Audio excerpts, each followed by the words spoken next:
we're fighting the same fight again and again and again. There was a conversation yesterday, will this fight ever end? Will this fight ever end? Well, first, Asad, thanks for forcing me to come to Glasgow. When I walk the streets of cities like this, Glasgow was the UK's second most important city. Beautiful buildings, beautiful streets, a gorgeous city. It had Red Clydeside in 1919, the uprising to create a Soviet in Scotland. But it was, crushed, of course. When I see cities like this, I think also about the other side of it. There's a phrase from Walter Benjamin, every monument of civilization is also a monument of barbarism. I think of the famines in Bengal, the jute workers in Bengal sending jute to Dundee through the Glasgow port. I think of human beings from Africa enslaved and brought from Ghana to the New World, and all those prophets getting sucked into cities like London and Glasgow. Between 1765 and 1938, the British Isles stole $45 trillion pounds from India, 45 trillion sterling from India. We never got paid for that. When the British left India, when we threw the British out, our literacy rate was 13%. So much for several hundred years of so-called civilization. Meanwhile, our landscapes were destroyed. Coal was foisted on India. You foisted coal on us. You were the ones that came and made us coal dependent. And then you left, and now you dare to condescend to us. When I listen to Boris Johnson, when I listen to people like Joe Biden, when I listen even more to Emmanuel Macron, all I can think of is how condescending you are. You condescended to us 400 years ago. You condescended to us 300 years ago. You condescended to us 200 years ago. You condescended to us 100 years ago. You're condescending to us today. You only know condescension because for you, colonialism isn't something that happened in the past and we defeated you. It's not that. For you, colonialism is a permanent condition.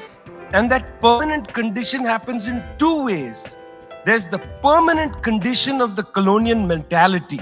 You want to lecture us. You want to tell us that we are responsible for all the problems because you'll never accept that you're the one principally to blame. You signed the Rio Formula in 1992 on common and differentiated responsibilities. You like the common part. You like the common part. You like to say we're all in this together and so on. We're not in this together.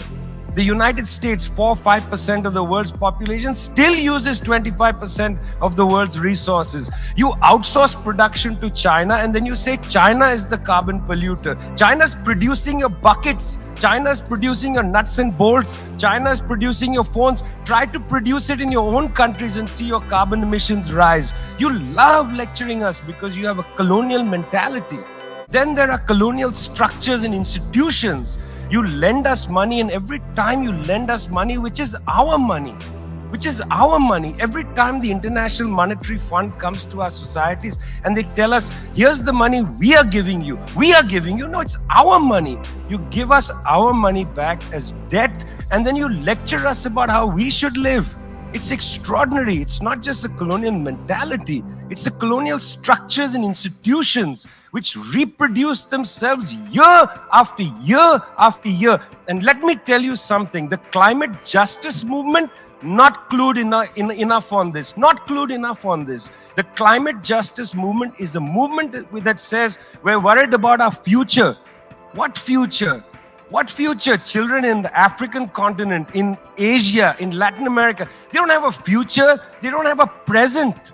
They're not worried about the future. They're worried about their present. Your slogan is, we're worried about the future.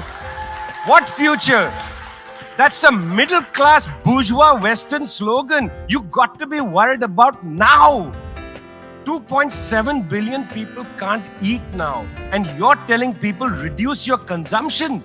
How does this sound to a child who hasn't eaten in days? You gotta clue into this, guys. You gotta clue into this. Otherwise, this movement will have no legs in the third world. No legs. Later, I'd like to tell you about the International People's Assembly, a network of 200 political organizations that we're setting up, rooted in the global south. We want to tell you what our issues are, but are you willing to listen?